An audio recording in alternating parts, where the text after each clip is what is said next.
So I made that Barbie versus He-Man video, and the response was really positive, and even people who didn't agree with my message 100%, they still contributed to the discussion.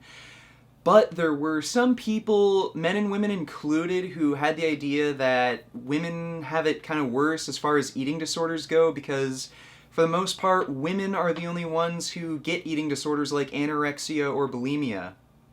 Then I got a very interesting message the other day. Now, I'm not going to share this guy's name or anything because I'm pretty sure he'd like to stay anonymous, but he was telling me that he's been doing carb cycling and he can't stop binging, so he restricts his carbs and calories throughout the week, and then by the end of the week he binges like crazy and then goes through that cycle again and again, and he really wants to keep a body fat percentage like at or below 10%. And this is why people think that men don't suffer from eating disorders. It's because we don't call things like carb cycling bulimia. It's the exact same binge purge cycle that we see women do, only it's the male version of the disease. Even when guys start things like carb cycling thinking that they're legitimate weight loss strategies, it drags them into disordered eating.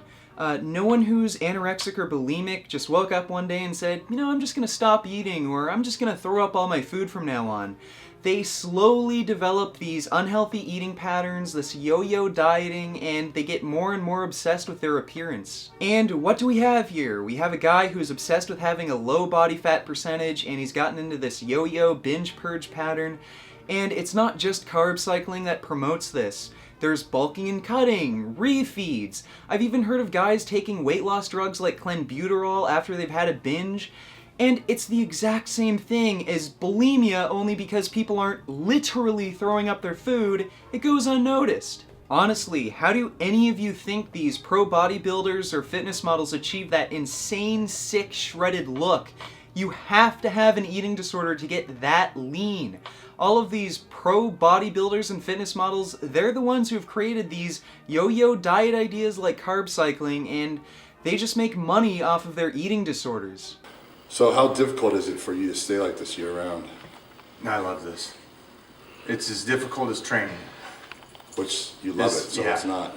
The reason these people don't get skinny is because, of course, they work out, a lot of them take steroids, and men also feel pressure to be big at the same time as being lean, so a lot of guys don't take this to extremes where they become underweight.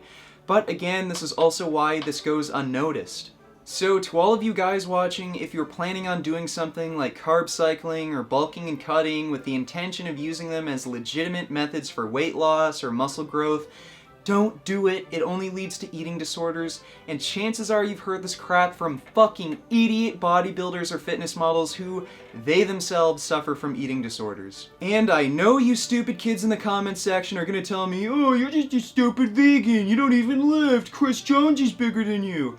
Okay, well, Johnny Candido, who is one of the best powerlifters in America, doesn't do bulking or cutting, he keeps a consistent diet year-round, and he's not even vegan. So there you go, no need to bulk or cut. So I hope this video helped some of you. Just carb the fuck up every single day, be consistent, make some vegan gains, don't forget to comment, rate, and subscribe, and I'll see you all next time.